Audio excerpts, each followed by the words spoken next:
5 আগস্টের পরে বাংলাদেশের সঙ্গে যুক্তরাষ্ট্রের উচ্চ পর্যায়ের বৈঠক এই প্রথম হতে যাচ্ছে।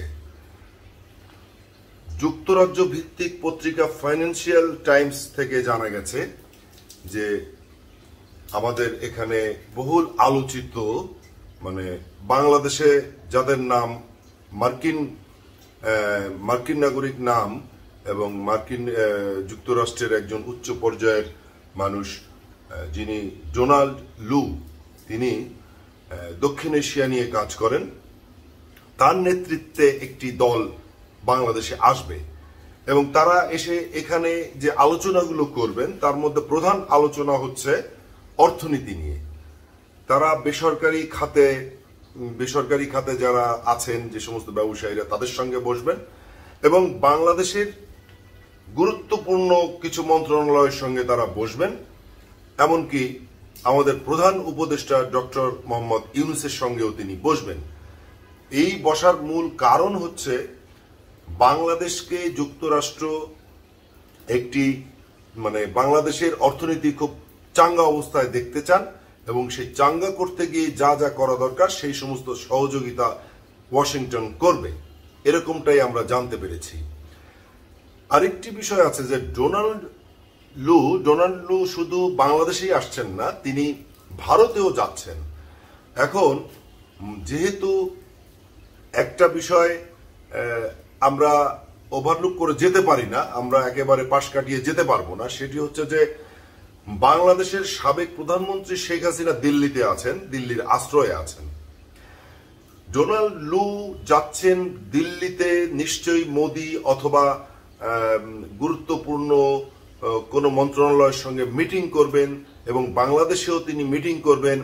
তাহলে দিল্লির সঙ্গে বাংলাদেশের কি সুসম্পর্ক করার জন্য তিনি মিটিংটা করছেন, নাকি যেটা জানতে পেরেছি শুধুমাত্র বাংলাদেশের অর্থনীতি চাঙ্গা করার জন্য, তাদের সহযোগিতা করার জন্য তারা সহযোগিতা করতে চান, সেই কারণে কিছু পদক্ষেপ নেয়ার ভিত্তিতে এই বৈঠকটা তারা করতে যাচ্ছেন। এই বিষয়গুলো আমরা আসলে এখনো জানি না। যতক্ষণ পর্যন্ত তিনি দিল্লিতে ঘুরে আমেরিকায় ফিরে যাবেন, তারা ব্রিফ দেবেন। যদিও আমেরিকার সমস্ত ব্রিফ আসলে তারা দেন, কিন্তু আমরা জানি না যে ভেতরে কি আছে।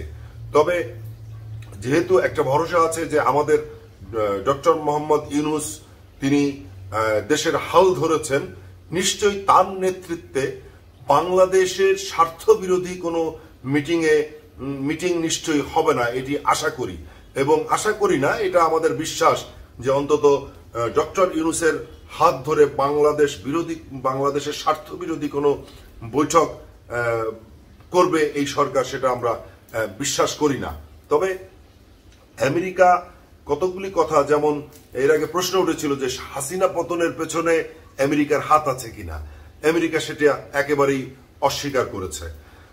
সেটা নিয়ে আমাদের কোনো মাথা ব্যথা নেই। এদেশের ছাত্র জনতা তারা আন্দোলন করেছে, 15-16 বছরের একটা বিধ্বস্ত দেশ, মানুষের ভেতরে জমে থাকা ক্ষোভের একটা বহিঃপ্রকাশ হয়েছে। আমিও মনে করি না যে এখানে আমেরিকা বা অন্য কারো কিছু থাকতে পারে। আচ্ছা, যাই হোক, সেই আলোচনা এখানে না। আলোচনা যেটা হচ্ছে যে এখানকার দুর্নীতি মুক্ত বাংলাদেশে যে দুর্নীতি হয়েছে, তারপরে যে দুর্নীতি শুধু না, নানান ধরনের এই যে অবকাঠামোগুলো, আমাদের যে প্রতিষ্ঠানগুলো ভেঙে পড়েছে, ধ্বংসপ্রাপ্ত হয়েছে, সবকিছু নিয়েই তারা আলোচনা করতে চান। কোনো অসুবিধা নেই। আমেরিকা, আমি মনে করি যে বাংলাদেশের বন্ধু রাষ্ট্র, তো তারা এখানে আসুক, তারা আলোচনা করুক। সেই আলোচনাগুলো অবশ্যই হতে হবে শুধুমাত্র বাংলাদেশের স্বার্থে।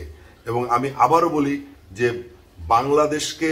বাংলাদেশের স্বার্থ বিরোধী কোনো আলোচনা নিশ্চয়ই ডক্টর ইউনূসের হাত ধরে হতে পারে না। আমরা বিশ্বাস করি, বাংলাদেশের জনগণ বিশ্বাস করে, দেশকে তারা এগিয়ে নিয়ে যাবেন, এই আশাটাই আমরা রাখছি।